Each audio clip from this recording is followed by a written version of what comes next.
This is my good friend Sarah, and I'm very pleased to have her here.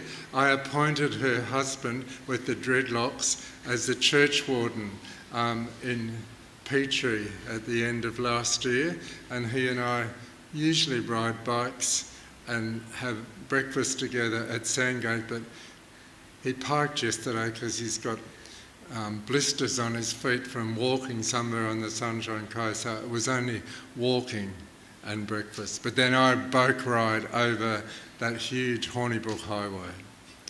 And Sarah's a good Vegemite. She's passionate about the Lord, she's intelligent, she's got a cutting edge to her life, and you'll enjoy what she has to say.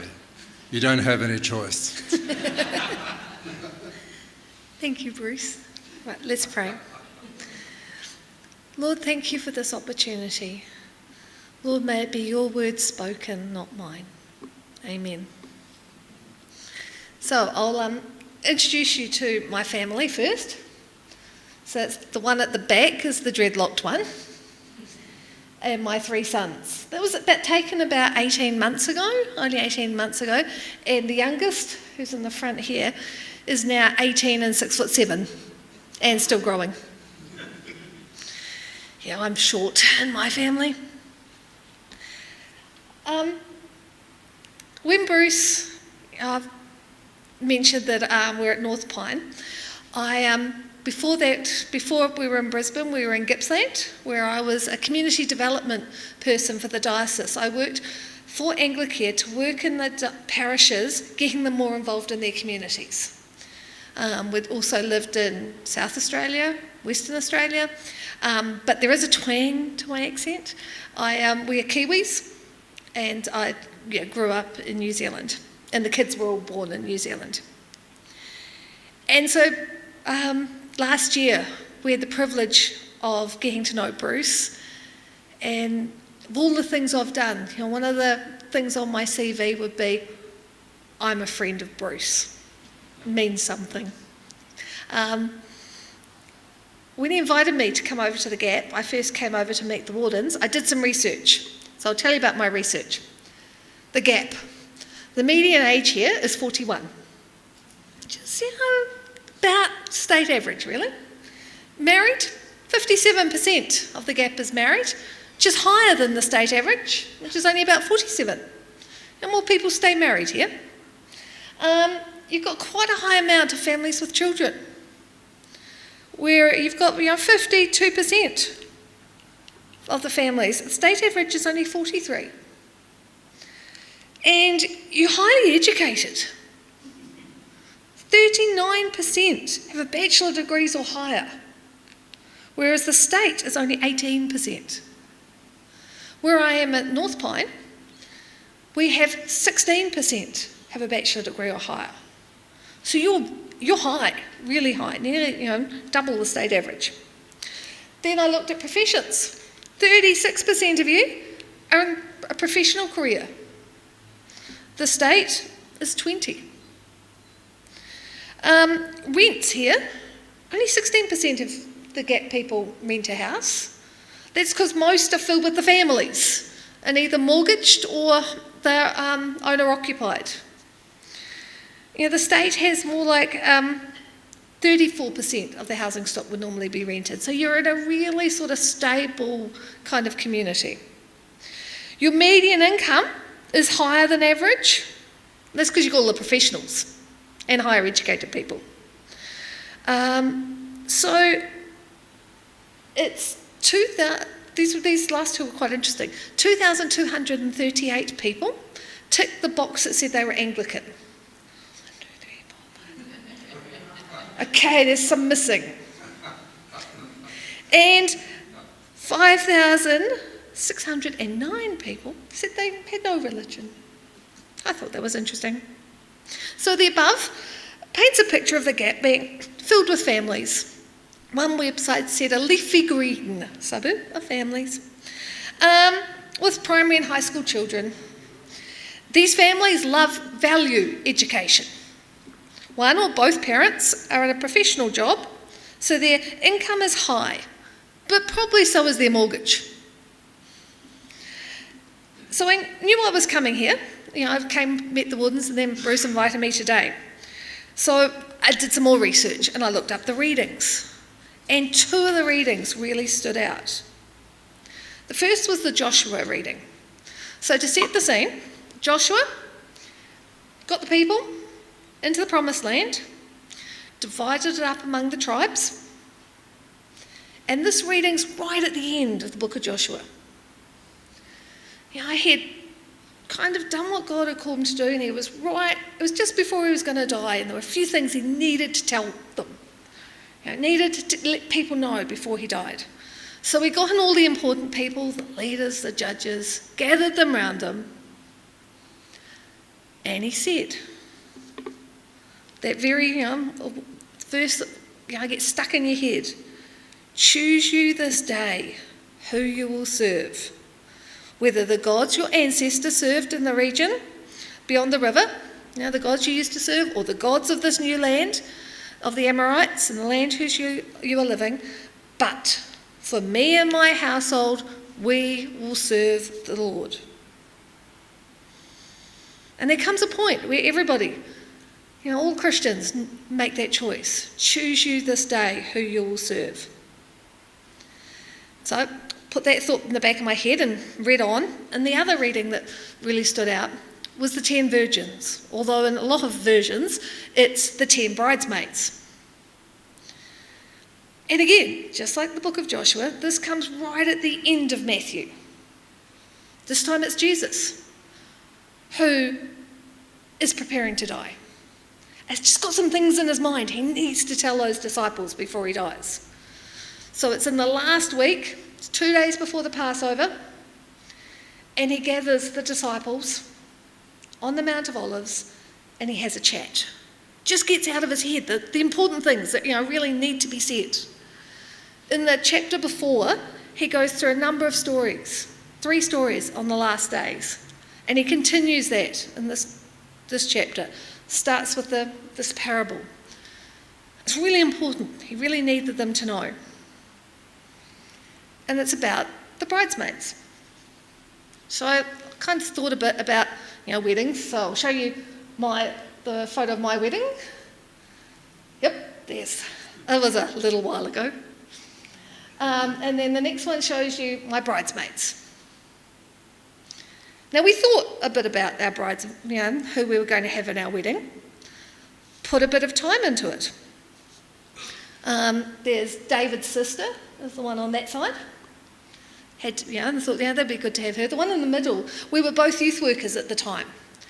And so we thought it'd be really good to have, some of our youth group. So on Dave, he chose one of his youth group members and I chose one of mine. So that's Janelle. And then a good friend, the other one. And then we had to ask them. Julie at the time was in England, big choice. Would she come? So she came out to New Zealand. So we chose and they accepted. And in our reading, each of those 10 had been chosen and they accepted. It's like, choose you this day. Will you come to the wedding? And they said yes. God chooses and we follow him. It doesn't say who chose the bridesmaids, but they had been chosen and they all accepted. But when push came to shove, 5 were found wanting. So that made me wonder, why were they unwise? And are there unwise people in our community that we need to be looking after to help them be wise? Now, as you saw in that picture before of my family, I've got 3 young adult sons.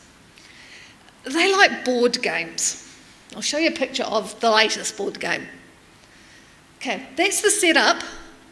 Just about sort of 10 minutes into what can be about a 4 to 6 hour game for 2 players. It's complicated. It's a really complicated board game and they love it. One plays in the university board game club, and when he did an exchange in Singapore, he joined their board game club and really got to know this game. They both go on YouTube and watch other people play this game. And they learn all the strategies and the ins and outs. It's very strategic. Each turn can take like 10 minutes as you're computating all the possibilities and what the next person's going to do. And I quite like it. But I don't have time to do all that work. And so usually they'll say, we've got an evening free, who wants to play? And they do, and foolishly, yeah, I'll play. They accept me into the board game. Now, I know a lot of the rules, and I've done a little bit of the strategy. And I get into it, and 4 hours later, I lose. But I've learned something, so I try again. And I lose. Even yesterday, we tried again. I lost. The foolish one. And it made me wonder that, those foolish people, were they foolish, the foolish bridesmaids, because they didn't actually know all the rules? Were they doing other things rather than focusing on the wedding? Or maybe they'd lost their focus a bit. Or maybe their focus was just being chosen and accepted. And forgot about the weddings coming. Those people who do all the getting ready for the baby and forget the parenting. They kind of, you get excited about that bit. Or, the big picture. And are there people in our community who are foolish? And I came up with 3 groups. The first, which we've noted before, is the 2,238 people, 2238 people in the gap who ticked the box and said they were Anglican. Now, each one of those, I'm sure, might have been a year ago, might have been 2 generations ago, could have even been 7 generations ago. At some stage, someone in their family said, as for me and my house, I choose the Lord. And they went to an Anglican church. Each one of those. They were all bridesmaids. But what happened? The door was open. And what are we doing to invite them back, to help them be wise again? You've got the centenary coming up. Are we inviting them? I know in England, they have every year, the next slide is coming, the Come As You Are. And one year they called it the Welcome Back. And they target all those who tick that box on the census to say they're Anglican. And they make a real point of encouraging parishes to target those who ticked Anglican. Come back to the family. Come and see your church. This is yours. Those 2,238 people are our family. This is theirs. Let's welcome them in. Imagine having a welcome back lunch. There's all sorts of ways we can welcome those people back if we're intentional. The second group I thought about was, this next slide, Anglican schools. That's the one my kids went to, and I'm still a bit involved there on the parenting side of it. The gap, highly educated families who value education. Our Anglican schools are some of the best in the state. I'm a synods rep. We did synod a little bit differently this year. A few of us gathered in the cathedral, and it went for 14 and a half minutes. World record on synod. The only one motion, let's do it again next year. They have synod next year, not this year. But people still wanted to hear what was going on in the diocese, so there's 4 nights where we can gather on Zoom and hear the reports. And last week was the Schools Commission, where the Anglican Schools Commission gave their report on what's been happening in the schools. They had a written report that dealt with 2019, but they verbally told us about 2020. It's been a bit of a year. And there was one question that kept coming up from the parishes who are on the call, on the Zoom chat. How do we engage with our Anglican schools? Stephen Harrison, who's one of the people in the diocese, director of PMC, I think, Parishes and Other Ministries Commission, he did a thesis, did his doctorate, and his thesis looked at faith in our Anglican schools. And I've actually read his thesis, which is shocking, but the theme that keeps coming up is family. That we do the families at our school, the young people at our school, a misjustice, if we just give faith to them, if they're not supported by their families. We start to build a wedge. And that building faith in our schools is about including families. And also one thing that 2020 has taught us is the need for families to network together, to know each other, because when disruption happens, you actually need to know your community. You need that support. So how, as a parish, are we welcoming those who have gone to our Anglican schools, who have ticked that box, have chosen Anglican? Maybe a different part of our family, but they've still chosen Anglican. How do we welcome them into our church family?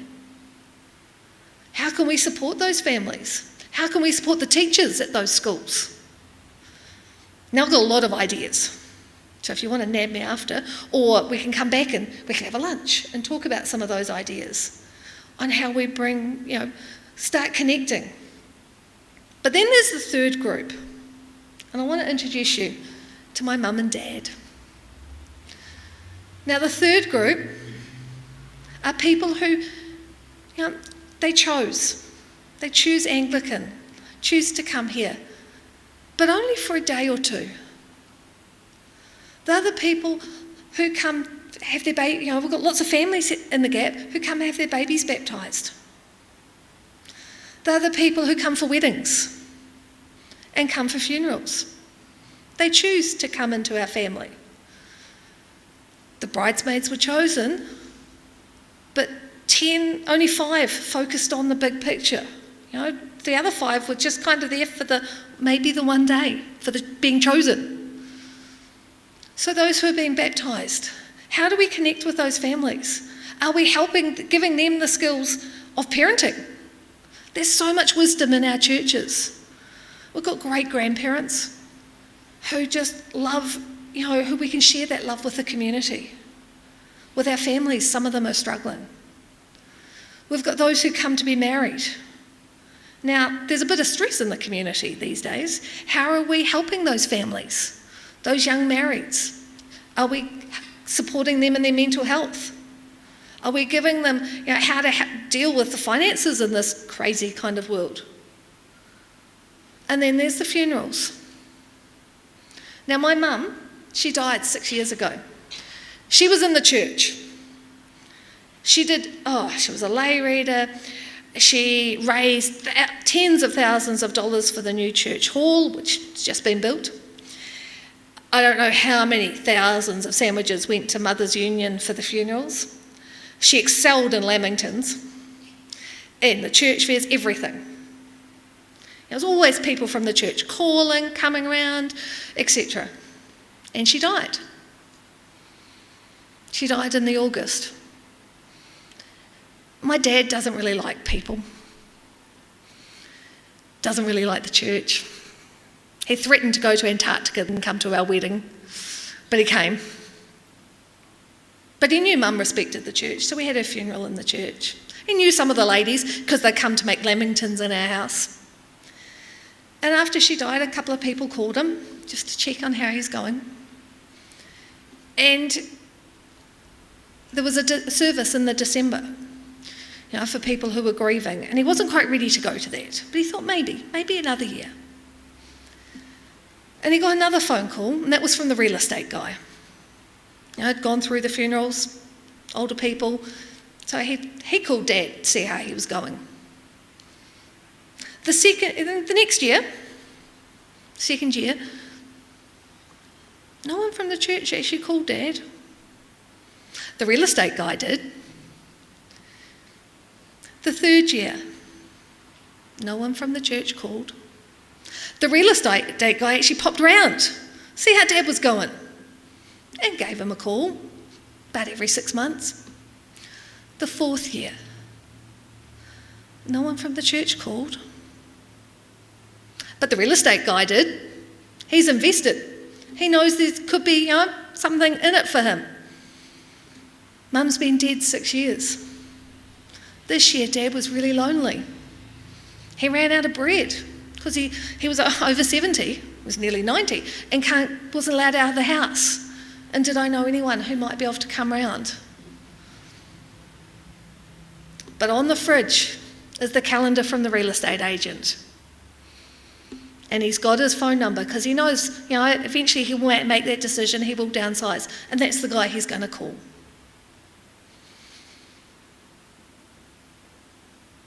The real estate guy, he was there in the long run. Having a relationship with Dad, he knew he'd get something out of it. The church, wasn't Dad's life worth something?